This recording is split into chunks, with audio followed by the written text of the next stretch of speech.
following podcast contains mature language and spoilers. Listener discretion is advised.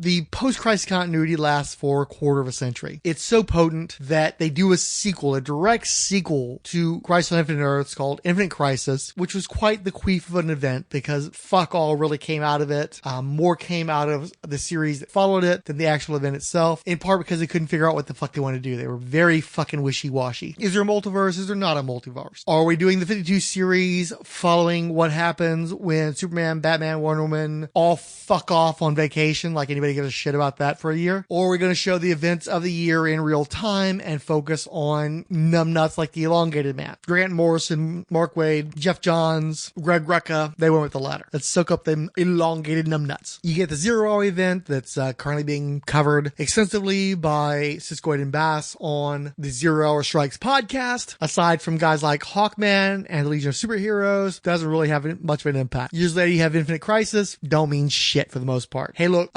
Power Girl is a Kryptonian again. Whoop-de-frickin-do. But eventually, you get to Flashpoint, where they use the Flash character to reboot the entire DC universe. Eventually, someday, somebody's going to have to do a podcast or a documentary or something to explain how dizzying it was to be on the ground as the New 52 was happening. Because clearly, and there's plenty of documentation to support this, DC Comics didn't know what they were doing with it. Is it a reboot? Is it a soft reboot? Is it a continuation? Lots of stuff went up in the air, and it really depended on the character. Green Lantern, popular character, all that stuff stays in. Aquaman continues the basic status quo set up by Brightest Day, which was a departure from the Aquaman that had been in place since Peter David did his run starting around, 94, but was very much a return to the basics of the Aquaman character. Sans Aqua Baby and the marriage to Mira, I don't think he was married to her anymore, that kind of stuff. But generally speaking, it's a return to the status quo for Aquaman, the iconic vision of the character of the Silver Age, which was basically what was already happening going into the New 52 from Brightest Day. So not a huge shakeup. Whereas something like Blackhawks, I don't think that they acknowledge the 1940s Blackhawks. I don't know anybody who read the Blackhawks series, so I can't speak to that firmly. I'm going to try to get to it, but it hadn't happened yet. But essentially, the New 52 try to be all things to all people. It's a hard reboot. It's a soft reboot. It's a continuation of the post-crisis continuity. Hell, for some people, it's a continuation of the pre-crisis continuity. Baron Bedlam is where I arguably began to trip myself up. I could not care much less for Baron Bedlam. He's from the Outsider stories, which are objectively crap. He's a long-haired guy with some white streaks in his hair. Name is alliterative. Whether or not that's a good or a bad thing, I'll leave up to you as a judgment call. I don't think he has any powers. I've never read a story where he did anything that made an impression on me. But at this point in the Who's Editing project, I was still the mindset of trying to collapse as many of these concepts into one proposal as possible. There are a whole bunch of Barons in this particular issue. Baron Bedlam was one of them. So I decided, hey, let's do a book with a pun that addresses all these Barons. I'll find something for Baron Bedlam to do. And it doesn't hurt that by doing stuff with Baron Bedlam, I tarred and feathered Geoforce, because Geoforce is awful, and everything you can do to point out that he's awful is to the greater benefit of mankind. So sure, Baron Bedlam, Baroness Bedlam, whatever, I'll employ it.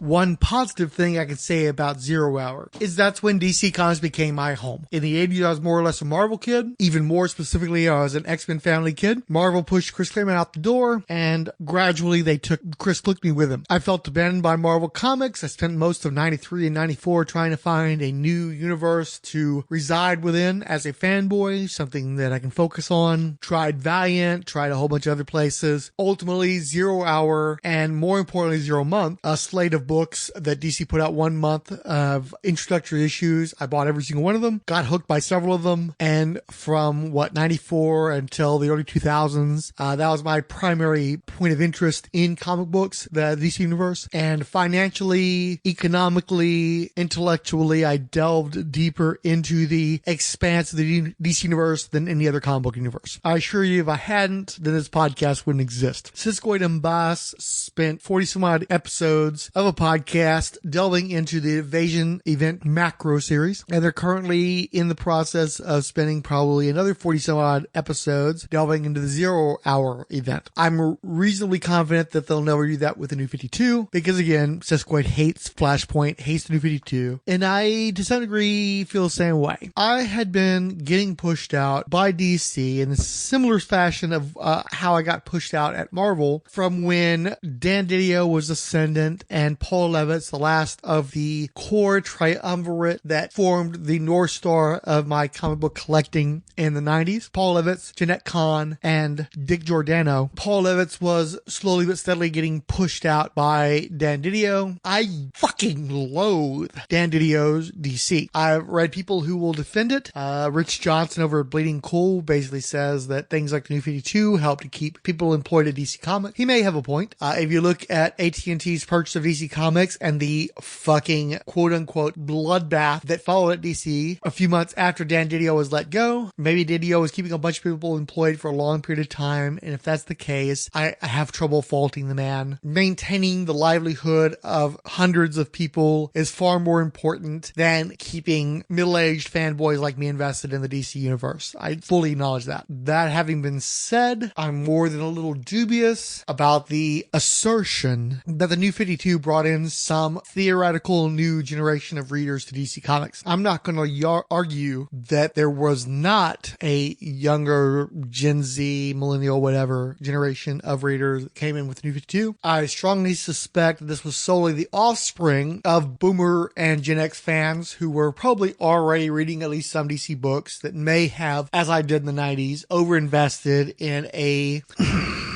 relaunch of subjective quality. There was a point in my life where I collected monthly and had a complete set of Xenobrood. I am in no position to throw stones, except to point out that a complete run of Xenobrood at probably less than $2 an issue would mean about $16, $18 total, which is a trip to Starbucks for you and a few friends at this point. But the argument can also be made that virtually nobody who bought 0 hour books, 0 month books, wasn't already a devout collector by the time those books were coming out. And the comic industry in general continues to cater to an ever shrinking, minuscule, and zealous fan base spanning multiple generations, but probably including a population of no more than a very small town in the United States of America. Both 0 month and the New 52 most probably did not bring in a substantial number of new readers to comics or DC Comics. More likely, they just garnered a disproportionate number of already established readers to follow a handful of DC Comics for a period of time. Obviously, relaunching the DC Universe would have made a lot more sense during Infinite Crisis, but it took 5 more years before the New 52 happened, before they were so desperate that they would blow up a continuity spanning a quarter century in the hopes of bringing a few more people in that were reading Marvel DC Valiant books, with some pie in the sky hopes that they would get some people from outside the already established readership, which, again, I reassert,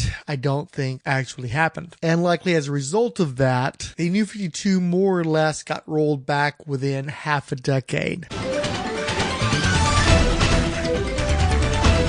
Bizarro is one of those classic DC concepts, Superman specific, even more specific to the Mort Weisinger era. I have no real great use for it. I like the iconography. I like Bizarro popping up in Super Friends and stuff. It gives me a headache to try to figure out how you're supposed to write that. And I really can't name any stories that have ever been produced featuring Bizarro that I actually gave 2 shits about. I know that there was an extended run with the character in Red Hood and the Outlaws, and I'll probably have to read that eventually for the Artemis material. So maybe that'll turn me around. But really, my number one connection to Bizarro as a concept of all things is like C-Lab 2021, where they had one episode where all the characters keep saying Bizarro, Bizarro, Bizarro, because basically the C-Lab crew ran into the Bizarro versions of the C-Lab crew, and I think that was like 11 minutes of animation, and the joke had probably pretty well worn out by the end of it. But still, whenever I see Bizarro, that's all that really enters into my mind is Bizarro. Bizarro, and also the backwards speak. And it's just so difficult to invest in that. It's goofy. I don't fault it. I don't hate it or anything. And other people are just like probably hate Bizarro. I don't hate it. I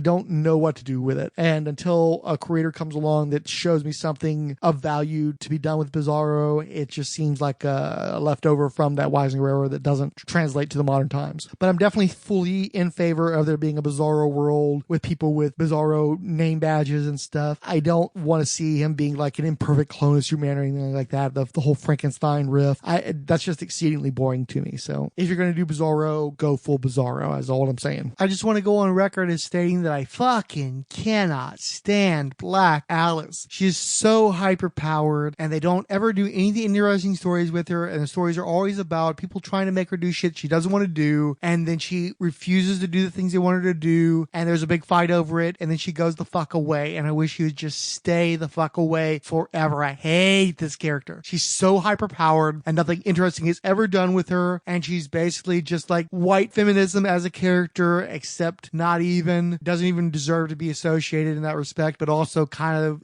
fit the bill. Hate Black Alice. I want to like Black Canary. She was in an early comic book that I read. I got a hold of one of the Green Lantern Green Arrows by Neil Adams. She was in it. Ollie Queen was macking on her. She was fine. I like the whole, like, she's sort of a noir character in superhero comics. I like the classic look. I don't really have a problem with any of the updates they've done. As long as they've got some variation on the fishnets, I'm cool. I tend to like her better with a jacket, but it's optional. I've enjoyed most of the stories I've read with her. I don't dislike Dinah Lance at all. I'm just don't like Dinah Lance. I want to. I've made a financial investment in doing so. I bought a hell of a lot of Black Canary comics. I bought her miniseries back in the 90s. It was one of the first things I was able to subscribe to and get the full set of when I first started going to actual comic shops and pre-ordering stuff from previews. But I can't name a story that ever made me think, yeah, Black Canary, she rules. And it's funny because it's one of those deals where I go in wanting to like her. I'd read something like Action Comics Weekly where you had that dude whose name escapes me, Randy DeBurke, who drew a lot like Paul Galassi mixed with Bill Sienkiewicz. Ain't nothing wrong with that. I love Paul Galassi. But I read the story and it was just okay. She looked cool.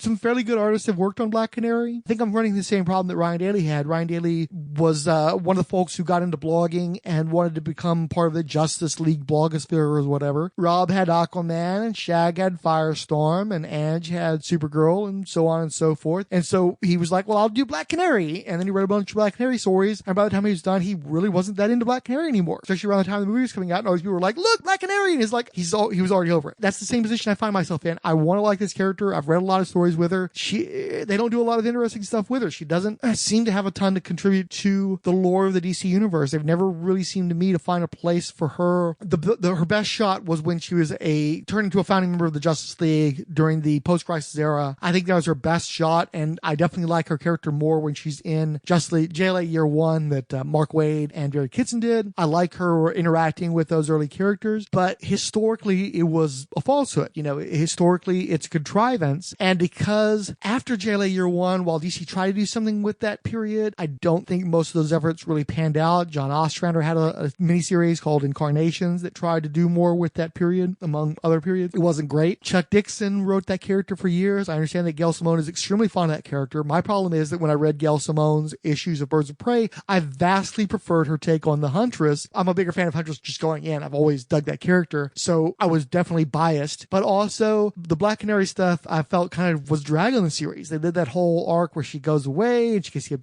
adoptive daughter named Sin, and she's fighting, I don't know, the Seven Brothers in Silk or whatever that shit was called. I don't give a fuck. I read that stuff, but hey, more martial artists, woo! Yeah, whatever. It was a drag. It was just not making Birds of Prey a better book. I wanted them to get back to the trio again. I wanted them to get back to, Babs and Huntress, who I was way more invested in. I could read a Birds of Prey book without Black Canary as a problem. I can't read a Birds of Prey book. I've read a Birds of Prey book with Babs and Dinah, and it was okay, but I didn't buy it monthly. Once they brought in Huntress, that was enough to keep me with the book for several years, buying it as a monthly comic. It was one of the last books that I bought from DC on a monthly basis. I did eventually drop it, but after Simone had left. But there's no way I would ever buy a book with just Black Canary again. So despite despite having bought a lot of Black Canary comics and having come to the character with an open mind and an interest and liking her basic vibe, the truth is the stories about the character didn't support my interest, and mostly that interest is waned now. I'm not that into her anymore. DC had a shot at a time where I was very into DC, and frankly, they blew it. And I don't know that it's anybody's fault, really. I think Gail Simone in particular really was invested in the character and loved her and wanted to do stuff with her and has continued to do stuff with her. I just didn't care, though. So maybe I just don't like Dino. Maybe she just doesn't do it for me. One thing that's weird about me doing a drunk cast is that with most people, you do that and you're talking too much and you're rambling and such. And I definitely do ramble, but a lot of the fun stuff with the show comes from those tangents. But one of the reasons why I do it drunk is because if I didn't, I could go on and on and on, and I'd overthink discussions of the individual characters where I'm just trying to burn through as much material as possible, and it's easier for me to do that if I'm not all there. But sometimes I struggle to get to any kind of point, and that's one of the reasons why the show's edited to where you'll have a stream of consciousness going across several episodes. I've also had to be a little creative about when we cover certain characters, because that's going to play into the grander arc of what I'm doing with the comments game. So there's been a nasty tendency to focus more on the characters I'm less interested in, and so I'm finding a lot of repetition of, I don't like this character, blah. I'm hoping we'll get to more positivity going forward, at least within the next few episodes. Also, though, I want to mention, because I missed this part, is I should probably, when I'm bringing up a character like Black Canary, also go into their role in the comments game. My thoughts on what to do with Black character, make her a character I'd be more interested in. I spent a lot of time thinking about that back when Ryan Daly was still doing his Flowers of and Fishnets and Power of Fishnets podcasts and still had the blogs going and such. Since they've back and forth made Black Canary a founding member of the Justice League over the years, there's certain imposition of icon in that role, especially when you're one of the earlier inclusions, and especially when she's basically the second girl that ever worked with the Justice League. You know, she's a really good martial artist, but very few people really see her as being like top tier. And if you're not in the top 5, maybe top 10, then most of the time you're not really going to get talked about, and you're always going to be in the shadow of somebody like Batman, regardless of whether or not you're a better martial artist or not. I'll be honest, I'm super impressed with Black Canary as a martial artist. She once did a judo throw on a gorilla, not to be taken lightly. But there are so many martial artists in comic books, you need a little something more, and the fact they gave her the sonic powers, what I ended up coming up with while thinking about ways to make the character more prominent and more formidable was basically to play into the sonics, to have her use those with greater diversity. My idea was basically to make her DC's Daredevil, but not in the way that they did with Nightwing, where they basically tell reheated Daredevil stories, which is why, despite Nightwing being one of my favorite comic book heroes, I almost never read his book. I haven't read Daredevil in years either, because that formula was boring to me when it was applied to the character it was actually created for, and that was developed over time so that he would be less of a Spider-Man ripoff. So that doesn't mean that Nightwing doesn't have opportunities to improve in the future, but in my experience, since he left Marv Wolfman's hands, essentially, second-rate Daredevil. And Black Canary would, for me, not be doing like Daredevil type stories. I think she's already had enough tragedy in her life, and I think that's a character you need to build up rather than tear down. Not that I think you need to tear down Nightwing either, but again, that's why that's a misapplied formula for him. My thinking is you just use the sonics with greater variety, where she can use sonar type abilities to detect motion in a building she's about to break into, and basically have that 360-degree warning senses and all the cool stuff you can do with sonics that she's not doing because she treats it as a point-and-shoot power in most comic books. But I didn't take the time to touch on that while I was talking about Black Canary, so I want to do that now while we're having a slightly overlong episode anyway.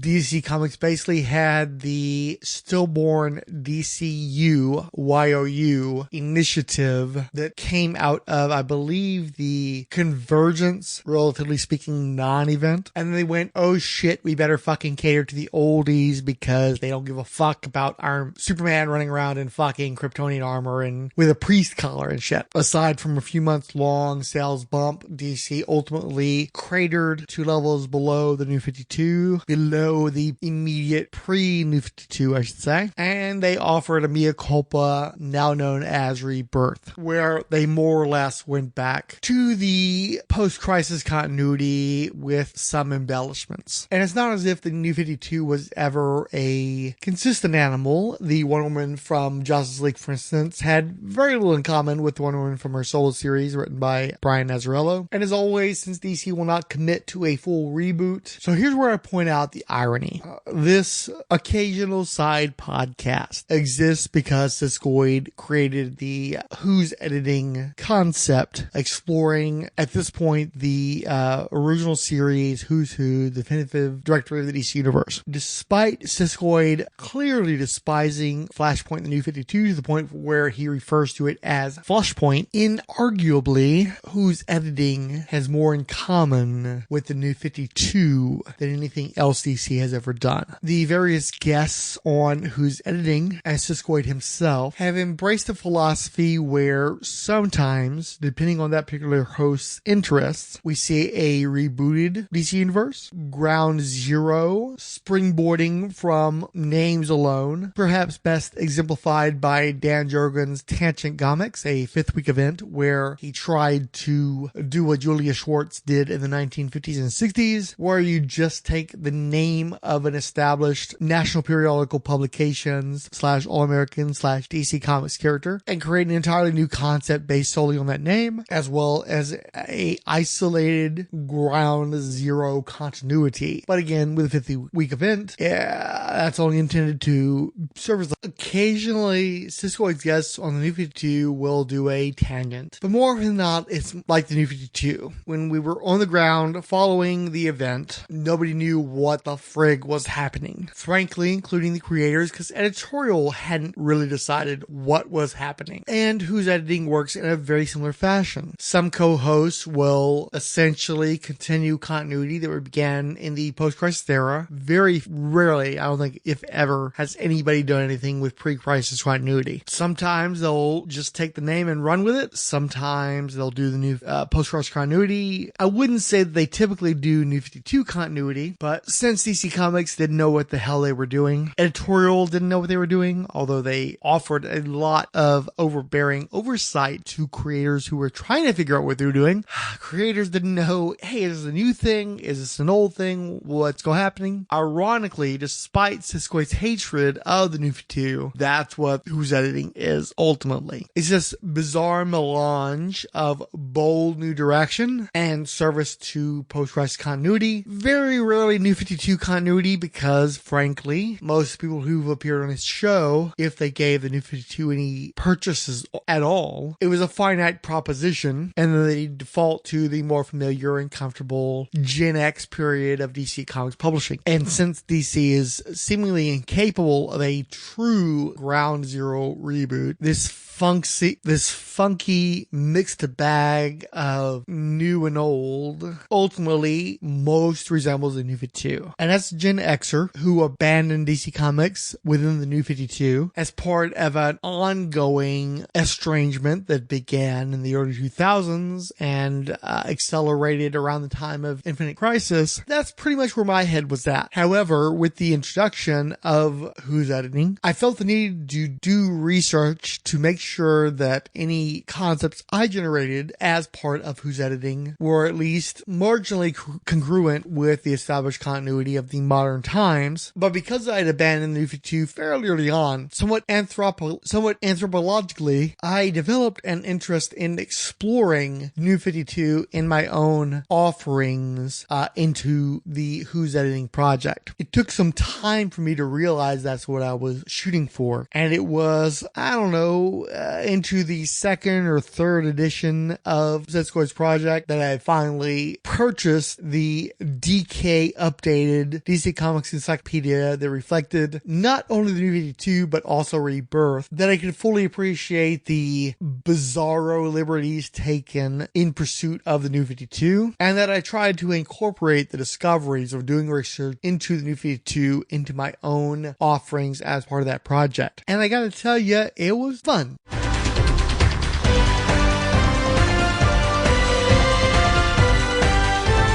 So the Black Condor has an insane origin story. And it's not that hard to wrap your brain around it because he has Tarzan's origin. Except it happens in Mongolia and the kid is adopted by vultures and the vultures teach the boy to fly. So it's like not hard to grasp what they're doing, but it's really hard to grasp why they would have made that particular choice for this particular type of character. And of course it's a story. So there's a whole thing with like Mongolian bandits rockets, and the little baby like slowly learning how to fly and like tumbling down a mountainside after he falls out of a nest, and just like they put a lot of effort into putting over something that's completely inane, and I'm kind of here for it. It's just so comic stupid that I can't be mad at it. And any reasonable origin you try to assign to Black Condor, like they try to do in the 90s, where there was some sort of a cult that was devoted to finding a way of making human beings fly unaided and shit. I understand the impulse to do that, but Black Condor is just so stupid a concept that it's the best thing about the concept. The best thing about Black Condor is that he's a dude who's basically naked, who somehow manages to fly by sheer force of will. There's no science, there's no pseudoscience, there's nothing you can do. They eventually try to say that he was doing it by telekinesis or some dumb shit like that, because there's always some Roy Thomas or something that has to fucking figure this shit out. But I love how fucking stupid Black Condor is, and I don't want to get rid of that. That's the cool thing. He's naked, he's got a funky costume, he's basically running around with like these weird armpit drape things like they try to give Spider-Man with the webbing with Steve Ditko, and it's stupid cool, it's comics cool, it's too fun to let go of, because that's the most interesting thing about the dude, aside from the fact that he had some really spectacular artists. Al Fine did a lot of Black Condor stuff, and they got Murphy Anderson, who's an acolyte of Al Fine, to do the Secret Origin story for him. Funny thing about that, somehow Ryan Daly decided I was going to be his quality guy when it came to the Secret Origins podcast, and so aside from Martian Manhunter, the main Secret Origins was given by him when I appeared on that show were quality ones. And it's not like I was like some big quality guy and I had a blog about that stuff or some stuff. I don't know how it is I ended up being on his radar as being the quality guy. It could be as simple as nobody else really cared about those characters. Not that I had like an undying devotion to them.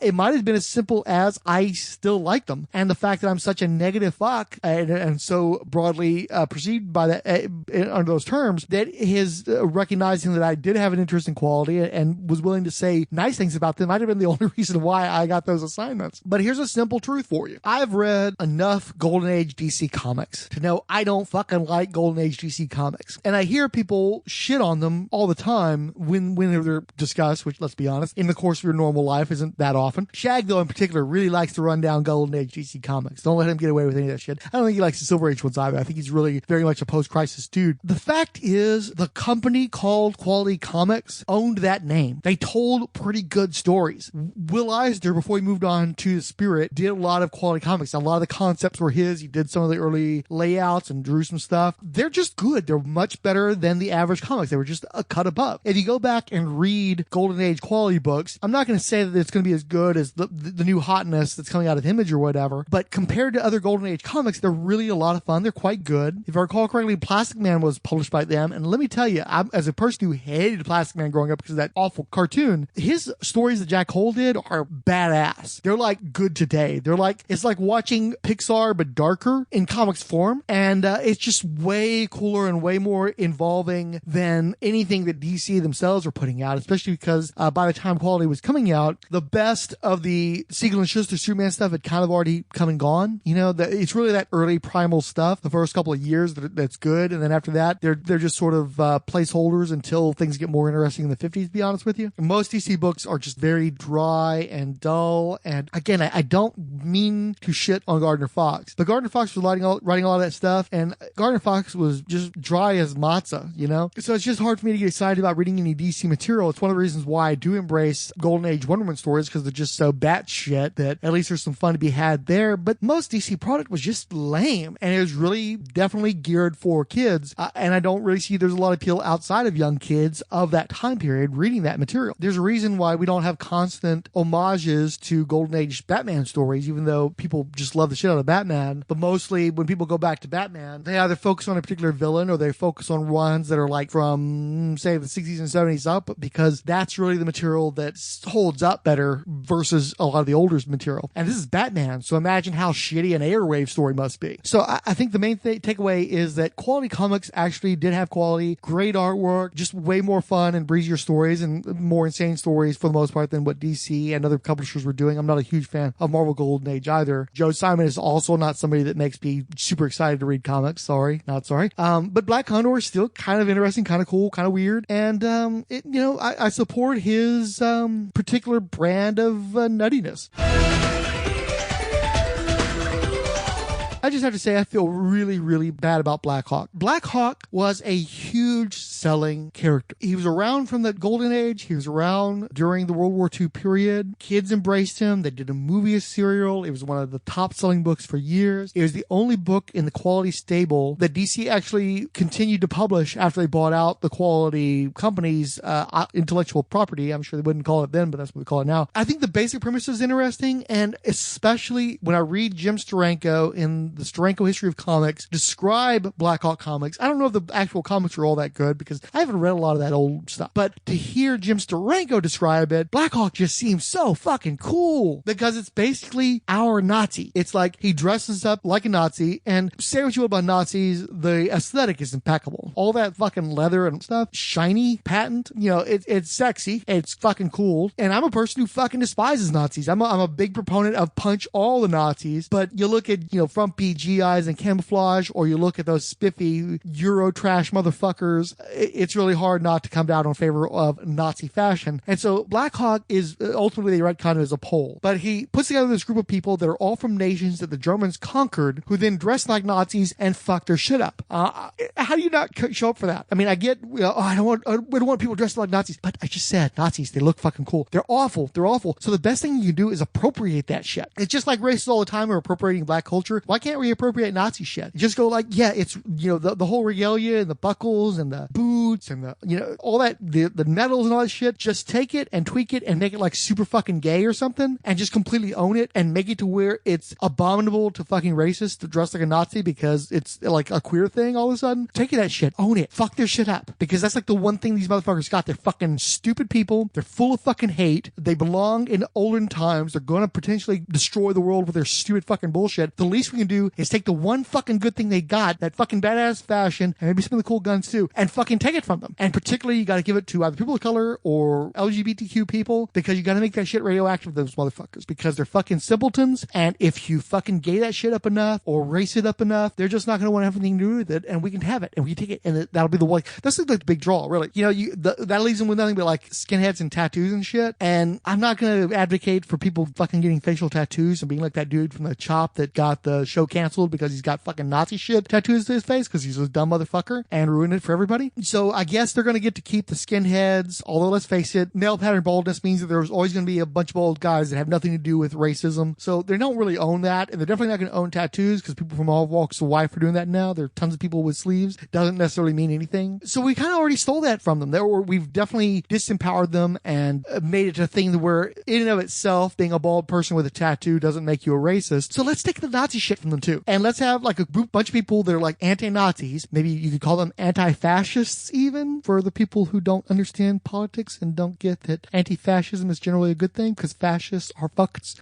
So yeah, let's make the Blackhawks anti-fascists. Let them dress like fucking sweet ass, sexy ass Nazi fetish motherfuckers and just fuck up the shit of the people that we all hate. And that's why the Blackhawks are cool. And what's funny is that Jim Steranko was the guy who got me into Blackhawks, and he'd probably not endorse this message. He would probably get kind of pissed off. And all the more reason, let's fuck with the Blackhawks. Let's fucking bring that shit back. Let's take the aesthetic back. We're not actually taking it back. We never had it. Let's take it from, let's be honest. The Nazis were always a little fucking kinky anyway. So they probably sprung out of some kinks from the freewheeling Berlin of the 20s. We're kind of taking it back. And by we, I really mean the gays, because I have no real claim to that shit. Although if I could get away with wearing, like, I wear t-shirts with comic book characters on them. I'm not the guy you want modeling your gay Nazi regalia. Ooh. Also, the Blackhawks have their own island is fucking boss. I hate billionaires. I hate the concept of people owning their own island, but also, fuck, I want to own my own island. Once again, Nazi regalia, owning your own island, not necessarily an endorsement, but I'm kind of into it. And I don't feel good about it, but I'm kind of into it. I can understand why people who were spending $3 and ultimately $4 for a 20-ish page comic book on a monthly, or worse yet, bi-weekly schedule, as DC decided that, hey, it's easier to produce 2 issues of Batman in a month than to figure out what the fuck to do with some shitty repurposing of 60s or 70s concept that even in its time period never amounted to fuck all. Hi Stalker, hi Swords of Sorcery. As an interloper and a latecomer, I could do research on that material, have fun with it, play with it, because ultimately all I bought was the DK Encyclopedia, which retailed for $40 some odd, and I of course got it at a partial discount, buying it off of, I don't know, Amazon, eBay, I don't recall which one I got it from them, and supplementing that with wikis like the DC Wikipedia, not to be confused with the actual Wikipedia.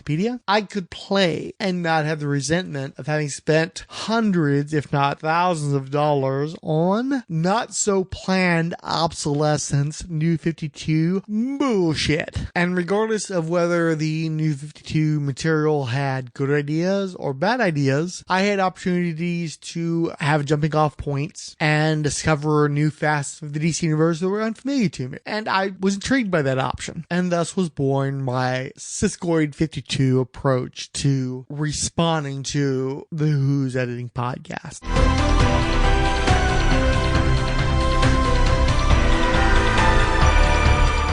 So for the past 3 weekends, and for a lot of the weekdays in between, I was doing nothing but working on Who's Editing. I'd fallen way behind on my goals on that. I kept having to carry over materials from the previous month, and I drew a hard line with volume 11 that I was going to catch up, which meant doing a total of 51 blurbs. Obviously, if I'd realized I was going to go to 51, I'd have pushed it to 52, because I can't imagine I'll ever do that many blurbs in one given month again. It was bad enough to where I just didn't put out a podcast last week, and by the time I posted that last comment with the last batch of blurbs, I was just done with everything. On the last episode, I also pushed the boundaries of drunkenness to the point where I was eating the microphone, falling asleep. I guess attempting humor, but so blitzed out of my mind, I was just obnoxious. I had reservations about putting out the episode. I cringe when I listen to it. It's painful, but some folks found humor in it. And you know, I hate to waste a recording, but I also needed to do the media for the Zack Snyder's Justice League episode. So I just did not promote that episode at all. A number of people picked up that ball for me. Thank you for that. So I'll include you guys in the thanks while I go over that media right quick. Cumulatively, we got Facebook likes and shares and such from Derek William Crabb, Michael Kuzmanovsky, Michael Wagner, and Debesh. Comments on the Justice Cut versus Gratuitous League came from Canoes, who wrote, "I've been waiting for this one. Thanks for the shout out." Michael Wagner wrote, "I'm ready. Guys seem as heated as I was for Batman and Robin. That was the movie that broke me, and I learned to just let it go. Adaptations will never be true to the characters.